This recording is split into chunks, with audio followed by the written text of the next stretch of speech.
like to collect quotes. I have no idea who has said this, but I've heard it a number of times over the years, and I love it. It says that life doesn't come with a manual. It comes with a mother. So happy Mother's Day to you. There we go. Are you washed? Pastor's going to hold the papers down, and we'll try to sing over the wind.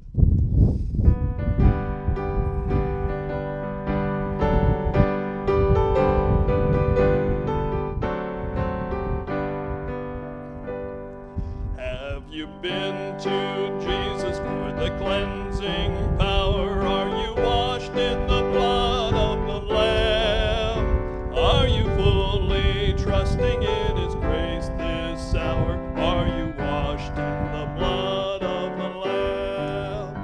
Are you washed in the blood of the soul cleansing blood of the Lamb? Are your garments spotless? Are they white as snow? Are you washed in the blood of the Lamb?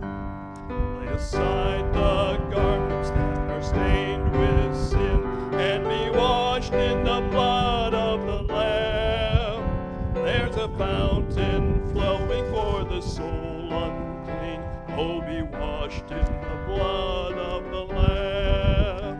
Are you washed in the blood, in the soul cleansing blood of the Lamb? Are your garments spotless? Are they white as snow? Are you washed in the blood of the Lamb? 325.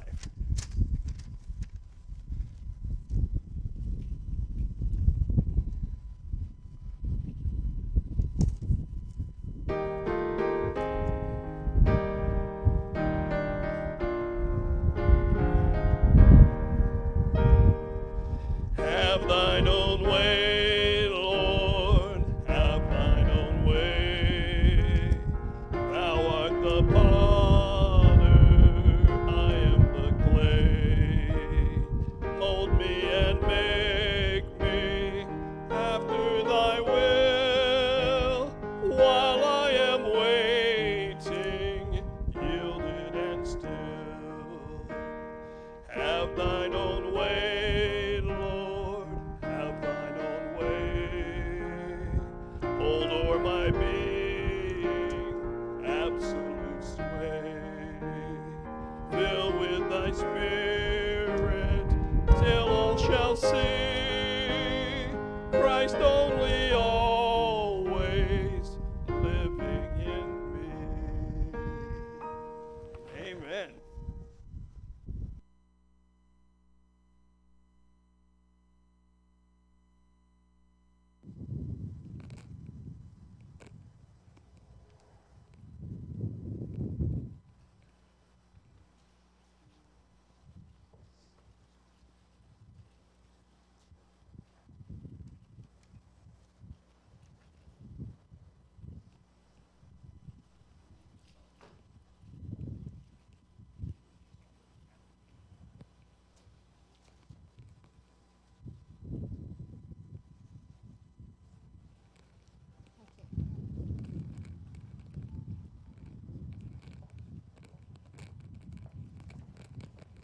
I can sing from here. Not out there.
Amen.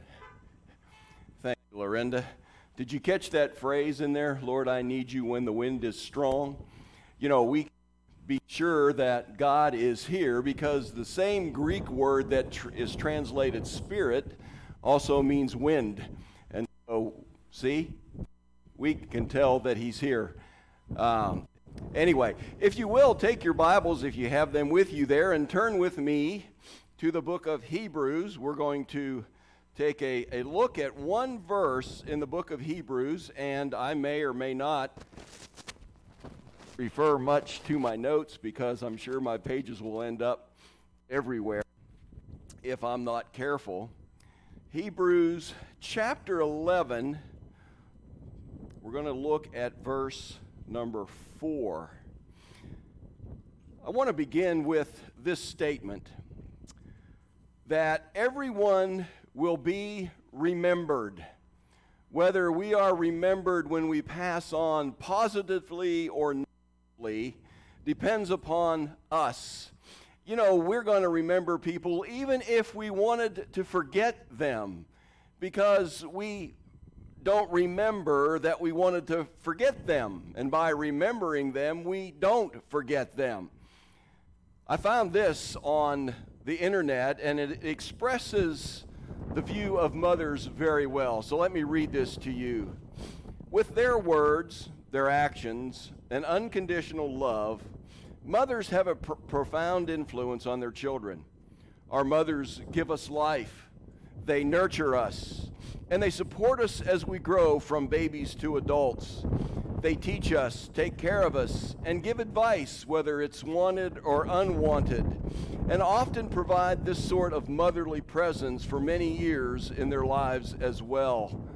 You know, just recently I lost my mother, and it's been a little bit of a trying time for me, but you know, I can praise the Lord that she is in heaven with her Heavenly Father, and she is up there now in heaven with Dad. And you know, I took this message today from a text that really is probably the most distant text in Scripture from a Mother's Day text, or a passage that you would base Mother's Day message on. Hey, Bob, why am I cutting up? Why am I'm coming in and out? Okay, Bob says, yeah, I'm cutting in and out. In case you hadn't heard, I'm cutting in and out. Okay, so bear with us a little bit. But I want to look today at this particular passage. And this text, the Lord laid on my heart because I received a card in the mail, a sympathy card from one of our card angels. And she put this verse in there, and she changed the context just a little bit. But I think you'll understand as we go through this message why the Lord laid this on my heart. And it is found in Hebrews chapter 11, verse 4. And here the writer of Hebrews says this: by faith, Abel offered to God a better sacrifice than Cain, through which he obtained the testimony that he was righteous, God testifying about his gifts. And through faith, though he is dead, he still speaks. Now, if you go on the internet, you can find a list of all sorts of mothers. There are lists that tell you 25 of the greatest mothers in history. There are lists that indicate the most wretched and horrible mothers that ever lived, that were existed throughout history. And there are lists and lists and lists about mothers. And I'm not going to go through and name a whole bunch of lists of mothers. We all know who they are in history. And, you know, there are those some that we need to applaud because they have risen above their circumstances, and they really took care of their children well. And to that, I would applaud these women for doing what they did. But then also, sarcastically, I would say, yippee. Because we need to be careful how we hand out admiration. In our text today, we're going to determine the manner in which this needs to be done as we look specifically at Hebrews 11, verse 4. Now, I do want to back up and look at verses 1 through 3 and take a run at this passage as we look at this today. As we go back to verse 1, the Bible says, "Now faith is the assurance of things hoped for, the conviction of things not seen. For by it the men of old gained approval. By faith we understand that the worlds were prepared by the word of God, so that what is seen was not made out of things which are visible." Now, Dr. David Allen was one of my professors, and he wrote the Hebrews commentary in the New American Commentary series. And he states here that verse 3 supplements and provides an illustration for verses 1 and 2. And all that takes place here in this chapter is based on faith. It all takes place by means of faith. And because of the reiteration, if you go through this chapter, you will see that by faith is mentioned so many times that this has been known as the faith chapter. Now, if you look back again at verse 1, it says, "Now faith is the assurance of things hoped for." That is our faith. If we have faith, we can be confident of things that we can't see. And as such, we have this hope in the Lord Jesus Christ that when we die, we are going to go to heaven and we're going to spend an eternity with Him in heaven. We have not seen Jesus Christ per se in the flesh, but by faith we know that He exists. By faith we know that He came to this world on Christmas Day, and that He was born of a virgin, that He lived a sinless life, and that He was crucified on a cross, that He was buried, and He was raised 3 days later, and that we at some point will go to heaven to be with Him forever throughout eternity. We know all of this by faith, and that's what this verse is saying, that we have the conviction of these things even though we haven't seen them. That is how important faith is. Faith in the written biblical account generates understanding. See, we have the Bible that gives us the instructions that we need so we can have this understanding. It says here that now faith is the assurance, and that for by it men of old gained approval. Faith is the ultimate important thing for us as Christians, and we'll see this played out in just a little bit. In verse 3, by faith we understand. We have a recollection. We grasp or comprehend something on the basis of careful thought. The whole point here is to so that our understanding will equip us to do what it is that we are called to do. And we all have a calling. We are all ministers. We are all on a mission trip. Now, even though the subject of our text, Abel, is a male, the context does apply to females in general, to mothers specifically, and we'll see how this plays out. Now, here's what I want you to think about.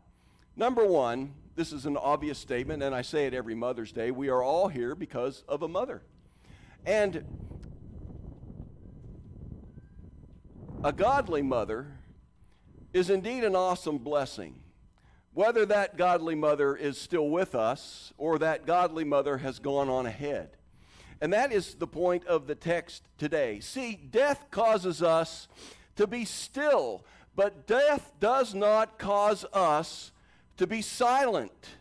Abel has been dead for some 6,000 years, and yet he speaks to us today.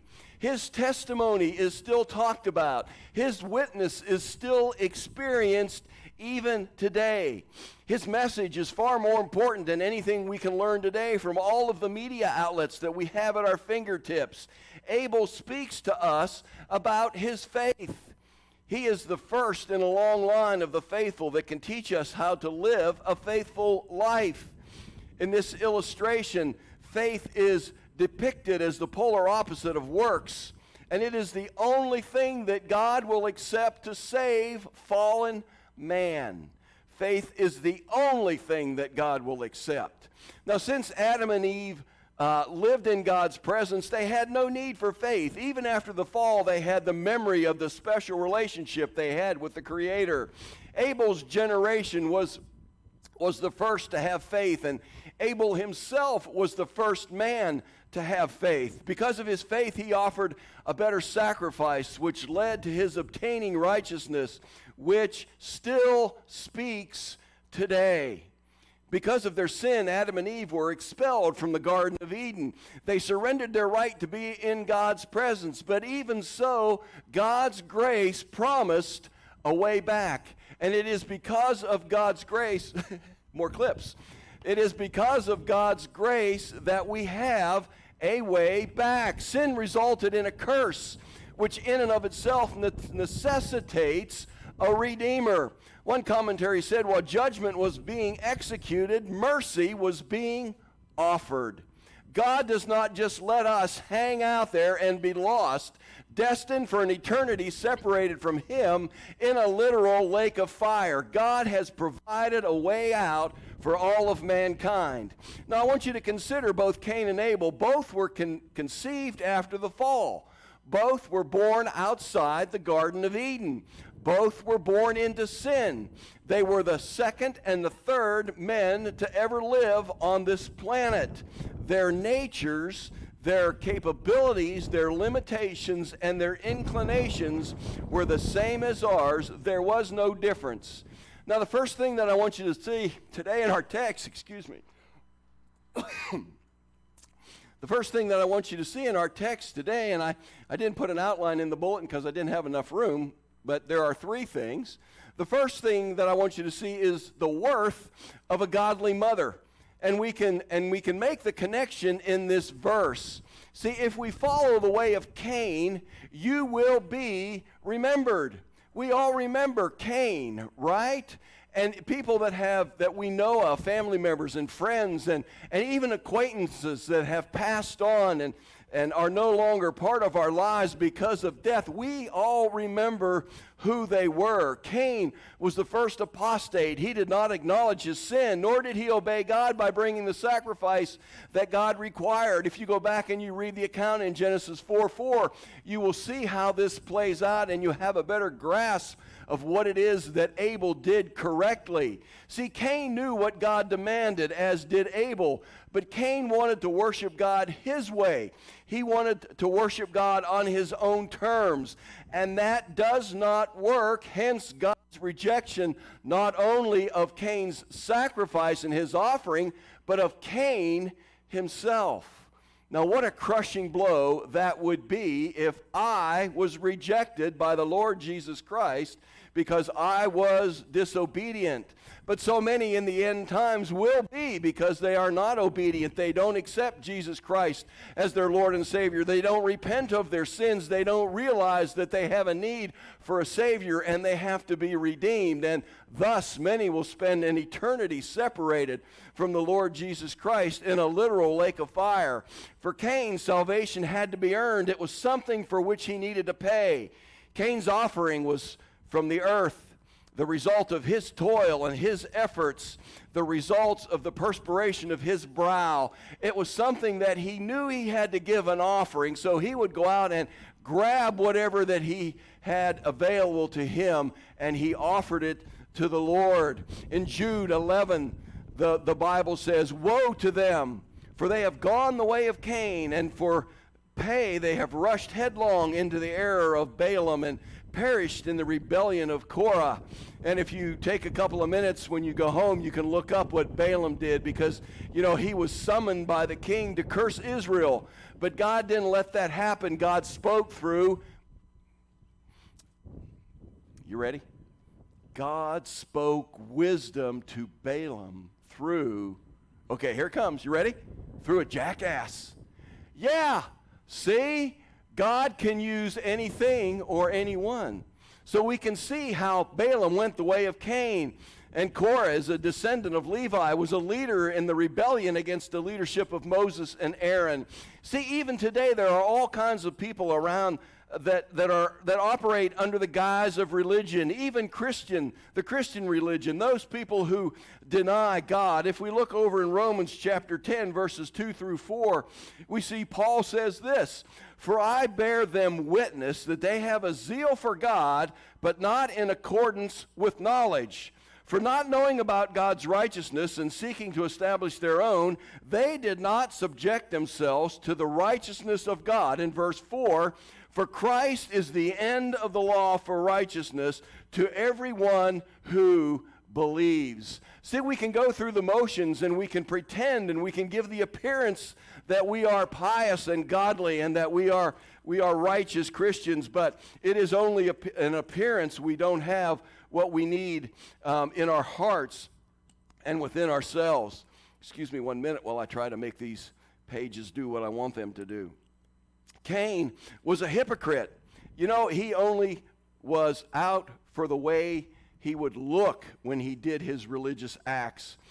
He did not do them from within. He did not worship the Lord the way that the Lord was commanding him to worship. This happens when we seek to please ourselves, right? When we seek to please ourselves, we do things our way. We do things maybe that's a little bit easier than the way that they should be done, or we take the easy way out, or we take the path of least resistance. And you know what? Being a Christian is extremely, number one, it's easy to become a Christian, but it's really hard to live the Christian life because of the things that we face. And because of the lives that we are to lead in obedience to the Lord Jesus Christ. And if we are completely and 100% obedient, sometimes that can lead us down a path that is a little bit on the difficult side. God did not hold Cain and Abel to different standards. He did not hold them to a standard by which they did not know. They each knew what to do. Abel's sacrifice was accepted because he knew what God wanted and he obeyed. Cain's offering was rejected because he knew what God wanted and yet he disobeyed. To obey is righteous. To disobey, are you ready? To disobey is evil. 1 John 3:12 says, "We should be not as Cain, who was of the evil one and slew his brother. And for what reason did he slay him? Because his deeds were evil and his brothers were righteous." That's the epitome of jealousy right there, because Abel's sacrifice was pleasing to the Lord and God accepted it because Abel knew what God wanted and obeyed, and Cain disobeyed. He's throwing a hissy fit because he didn't do what he was supposed to do. Kind of sounds like our society today too, right? You know, nowadays we give participation trophies to everybody that participates in a sport, whether they win or not. You know, it's like giving a reward to somebody that really doesn't deserve it, and that sounds kind of harsh. And yeah, we need to be nice and kind to our fellow man, but you know, nonetheless, there comes a point when you got to draw the line somewhere. There is a winner and a loser in everything. You know, if you watch a baseball game, if we ever get around to doing that again, or a football game, there is a winner and a loser in every game. There's just no way around that. We can see that Cain's method was rejected by God, lock, stock, and barrel. While Cain tried to approach God on his own terms, Abel approached God by faith. Abel took his perfect lamb, the best one that he had, and he slew that lamb, shedding its blood in portrayal of what would happen at Calvary. Now notice how everything throughout history, even at this early point in history, points to Christ on the cross. Now you may be thinking to yourself, well, if Cain would have just picked an animal, if he could have found a perfect animal and slew him, he would have been better off. But that's not the case. It has nothing to do with the offering. It's the obedience to what it is that God has called us to do. You know, and it's an interesting thing here that Abel knew that he was a sinner and that he needed a Savior and a substitute to pay his sin debt. So what's the worth of a godly mother? A godly mother teaches us and instills in the family that she has received this faith, and she teaches us about faith. The faith of a godly mother really can move the world. Just think about that. Because of the closeness that we have with our mothers, whether they are still alive or they have passed on, our mothers still influence our lives, and the worth of a godly mother is more valuable than anything. Next, I want you to see the witness of a godly mother as we look at the second half of this verse here in 11, verse 4. The only thing that can change our relationship with God, the only thing that can bring us righteousness is obedience in faith. And God gives witness to this. God would give witness to a godly mother who has faith and leads her family in that. Abel was as sinful as Cain.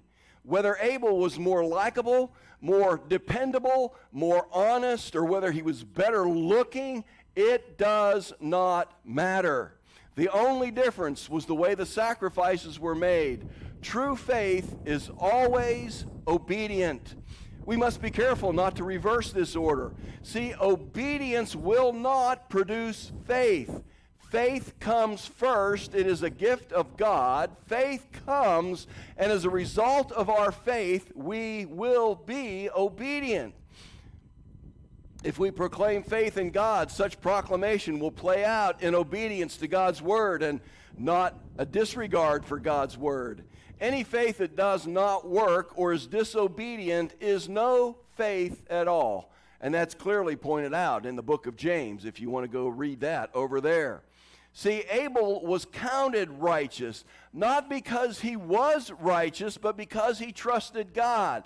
Our mothers would be counted righteous, not because they were righteous, but because they had accepted Christ, and God instilled his righteousness upon them. Did Abel still sin after he offered the sacrifice? Yes, he did.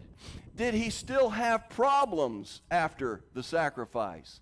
Yes, he did, which is the reason that we can rest assured that we are going to sin after we accept Jesus Christ, and that our problems are not going to go away if we accept Jesus Christ as our personal Lord and Savior.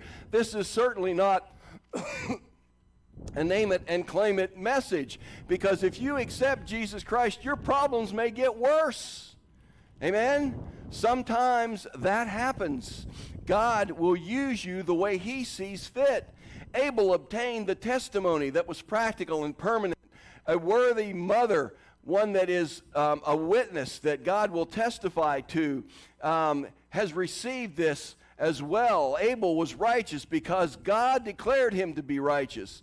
The words obtained and testifying here in this scripture, or witnessing, are translated from the same Greek word. Now we need to be careful here, because Christianity is not a works-based religion. Our fundamental tenet of salvation is through the substitutionary death of Jesus Christ, his burial and his resurrection. Our salvation is based upon God's grace and that faith that he provides for our ability to believe in and trust that grace. See, we know that grace is a gift, but so many times we forget or we don't understand that the faith to believe is also a gift. Both are gifts from him. But Abel's actions were based on his faith and given to him by God. Ephesians 2:8-9, a passage that we all know. See, our faith causes us to behave and act in a certain way, and Abel's deeds were a result of or a reflection from his faith. Now, having said that, to either clarify or confuse, the first usage rendered here as obtained means to affirm in a supportive manner, to speak well of, to approve, or to be praised for something. And, excuse me. And clearly we know that God did indeed speak well and support Abel. See, a godly mother will be spoken well of the Lord Jesus Christ. Both here, her testimony will be spread about and will become prominent and known, and obviously later when we stand before God and when our mothers stand before Jesus Christ on Judgment Day and he says, "Well done, good and faithful servant." What a blessing it is to have a mother that is indeed a Christian. clearly, we know that God spoke well, again, of Abel. The second usage here, testifying or witnessing in verse 4, means to confirm or attest something on the basis of personal knowledge or belief, to be a witness or to offer a testimony, which clearly, again, God did to Abel. Cain's murder of Abel was a manifestation of the true character of false religion, because Cain was the first apostate. On that very day, true faith was under persecution. See, we look at being persecuted today now in our world, and it began early on in history. Persecution started on this day. And yet Abel still speaks from beyond the grave in ages past. He speaks in this present age, and he is going to speak in ages to come, however long the Lord tarries. Because of faith, the godly mother will be a witness and will receive a witness from God. And finally, I want you to see the willingness of a godly mother. So we have the worth of a godly mother, the witness of a godly mother, and now the willingness of a godly mother. I want you to look down at verse 6. And here the writer of Hebrews says, and without faith, it is impossible to please God. Without faith, it is impossible to please God. For he who comes to God must believe that he is, and that he is a rewarder of those who seek him. Now, this is such an awesome text, an awesome verse. And we can see how a godly mother that is willing to accept this faith, and what this verse says is an awesome blessing to us that are the child or the offspring of a woman such as this. Look what it says. It is impossible to please God. If you don't have faith, you cannot please God. It's that simple. And so many times we make it so complex and make things so complicated. You have to have faith. And it's interesting. It is impossible. For look what it says here. For he who comes to God must believe that he is. You have to believe that God is. Look at the way Scripture begins. Go back to Genesis 1:1. What does it say? In the beginning, God. It doesn't present an ontological argument for the existence of God. It doesn't work at proving that there is a God. It simply states that in the beginning, God. That's a given. That's all there is to that. And we need to believe that he is, and because of what Scripture says, if we go back to our passage in verse 3, I believe it is, that we know because of the Word of God, we have this faith and we can trust that God is. God is. It's very simple, isn't it? When you stop to think about it. And here's the thing. We have a God that is. We have a God that is accessible. We can go to our God with our prayers, our concerns, our burdens, and our petitions, and we can go before God and praise him. I am still baffled by the Muslim religion. They go 4 times a day and they pray to Allah, whoever that is. But they're praying, and I'm wondering who is hearing their prayers. They are so dedicated. I don't know about you, but my prayer life isn't nearly what it should be. I'm just coming clean, okay? But we have access to God, and we know that God, who is, because in the beginning God, and he hears our prayers, and because of that, we can change our situations and our circumstances, but also because of that, he gives us rewards for our faith. Now, how interesting is that? We know that he hears our prayers, that we have access to him, and we know that he will reward us for our faith. It's interesting conception there, I think, when you stop to think about it. At least it is in my mind as we look at this. Faith, we know that grace is a gift. We know that faith is also a gift. But here's the thing. God gives us this gift, and then if we are obedient to use the gift that we have received, we get rewarded for that. You know, that's a little, I don't get that. Does anybody here get that? If you do, honk your horn.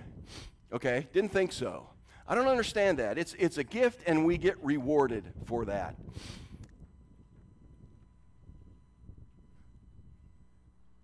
So a godly mother is of great worth. A godly mother will be a witness. And a godly mother is one who is willing to accept the Lord Jesus Christ. And for 62 years, I had a great mother. She wasn't perfect by any means. I know y'all knew who she was. She had her flaws. You know, I would often describe her as Granny on the Beverly Hillbillies because she was exactly like her. But she was always there to pray for me when I needed prayer. And she prayed for me when I didn't think that I needed prayer. She was a good woman. You know, there are, as I mentioned before, many lists of moms in history. But I do want to take just a minute and mention a couple of moms that we would call into question. Mark Powell offered this list in descending order of really the 5 worst moms in history. The first, or number 5, was Mary Ball Washington, George Washington's mother, who did everything that she could in opposition to what the father of our nation did. Arizona Donnie Barker, also known as Ma Barker.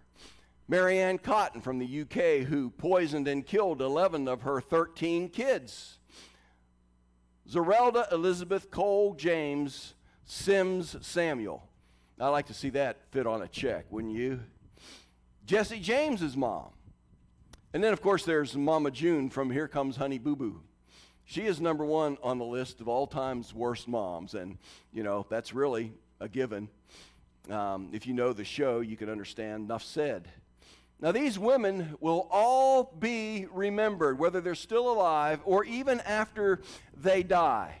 Abel still preaches a 3-part sermon. Every time you look at his testimony, he teaches and preaches the sermon that, number 1, man comes to God by faith. And a godly mother teaches that same lesson. He also teaches that man must accept and obey God's revelation about his own reason and self-will. We have to succumb to the will of Jesus. And Abel also teaches that sin is severely punished. Sin is severely punished. And a godly mother teaches such as well. As I mentioned, I received many sympathy cards and letters and gifts, and I thank you all so much for all of that. They mean so much to me, and I have every one of them saved. I have them all at the parsonage, and they are such an encouragement to me. I received this letter from one of our deacons, and I want to read it to you, and then make the closing point, and then I'm going to lead us in prayer before we observe the Lord's Supper. This letter came to me on April 27th, 4 days after my mother passed.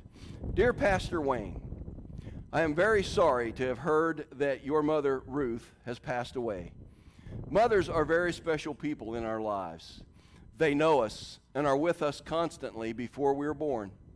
Then they raise us and take care of our every need by teaching us much of what we know, from how to hold a spoon to good manners, to learning about Jesus. They set us on a course for life that has brought us to where we are today. By losing my own mother last summer, I experienced having to continue in life without a parent, without my mother's guidance, love, and approval. I am grateful that she had a long life and was around for most of my life, just as your mother has been. I know we are both comforted by the knowledge that our mother is now safely in heaven in the presence of God and will be reunited with us when our lives also reach their end. Ladies and gentlemen, here's a man that shares with me. Brother Tommy Payne knows See, we remember these ladies. But why do we remember them? It's not just that we remember them. What does the end of verse 4 say? Betty, you remember what it says? Even though she is dead, she still speaks. Ladies, mothers specifically, this is your time. Will you be remembered only? Or when you're gone, will you still speak because of your faith? It's up to you. See, it's all laid out there. God is. We understand that because we have the Scripture. What are you going to do with that? It's up to you now. Now, in 1 Corinthians chapter 11, Paul warns us about partaking of the Lord's Supper in an unworthy manner. And as we prepare to take the Lord's Supper, I will have you take out your elements that you were given. And I'll explain and give you some instruction in just a little bit. But, excuse me. But I do want to give us time to prepare our hearts, because the Bible says that he who partakes of the Lord's Supper in an unworthy manner is deserved of death. And we certainly don't want to partake in an unworthy manner, because this is indeed a solemn occurrence. It's not a celebration. This is something that we observe because of what the Lord Jesus Christ did for us, to provide for us. And so I want to take just a minute for you all to pray silently in your cars, and I will pray for us corporately before we take the Lord's Supper, and then I'll give you some instructions as to how we're going to do this. It's just going to be simple and fast because we have everything we need right there. But before we do that, let's go to the Lord in prayer. Father God, it is such a blessing to know that an almighty God who spoke everything into existence from nothing, that is all-powerful and all-knowing and ever-present everywhere, God would love us enough that he would send his Son to die on the cross for us. Lord, this is something that we don't take lightly because we cannot take it lightly.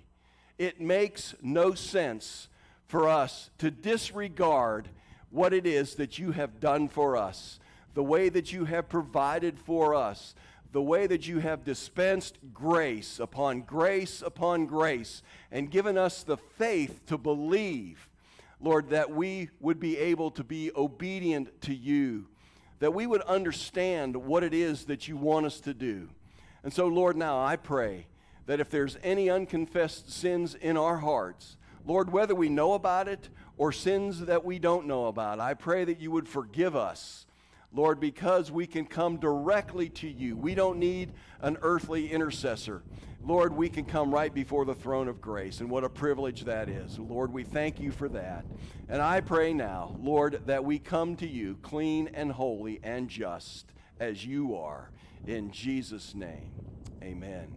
Well, if you go to the book of Matthew in chapter 26, verse 26, Matthew records there the Lord's Supper, and the Lord said when he took the bread and he broke it and he passed this out to his disciples. If you will peel back the top layer on your elements there and to remove the wafer from the top, the Lord took the bread and he broke it and he blessed it and he gave it to his disciples and said, "Eat of this. This is my body that has been broken for the sins of mankind."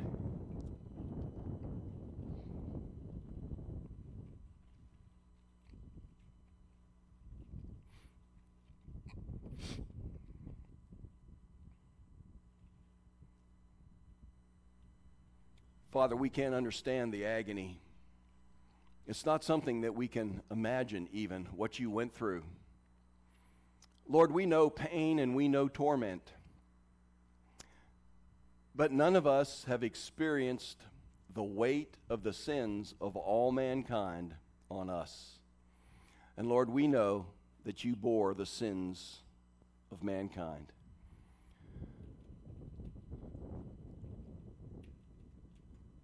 In my mind, for a God to do that is utterly ridiculous.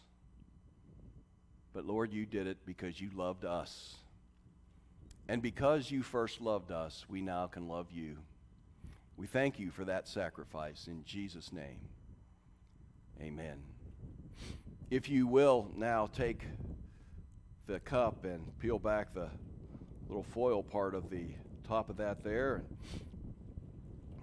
We'll recall that Jesus took the cup and he gave thanks for this because this part represents the spilt blood. And we know that the Bible tells us that without the shedding of blood, there can be no forgiveness of sin. And man's blood had to be spilt to redeem us. And this represents the blood of the new covenant that was spilled out for many for the forgiveness of sin. So let's drink it all.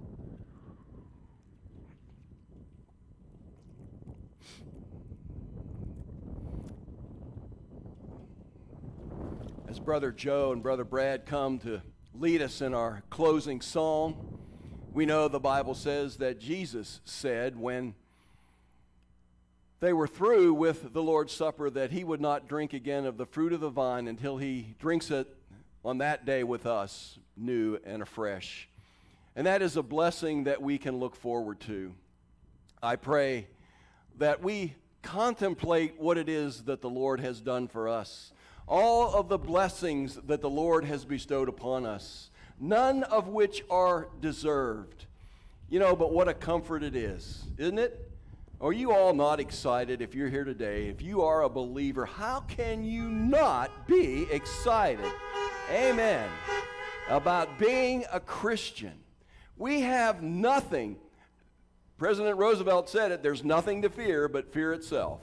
I don't know what that means, but I get it.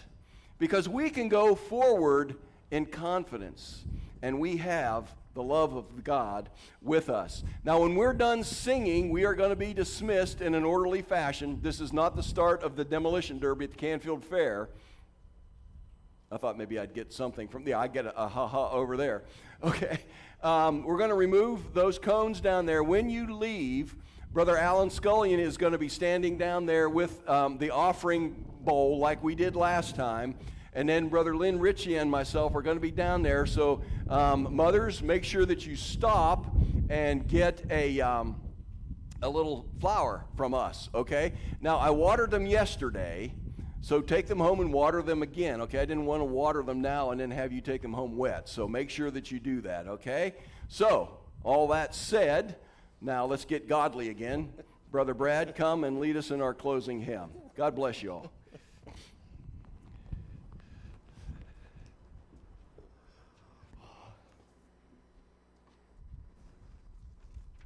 Softly and tenderly.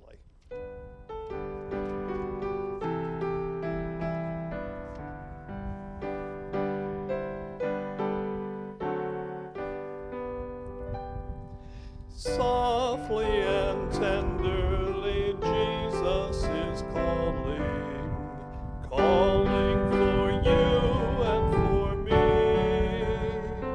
See on the portals, he's waiting and watching for you and for me. Come home, ye who are weary, come home. Earnestly, tenderly, Jesus is calling, oh sinner, come home. Happy Mother's Day.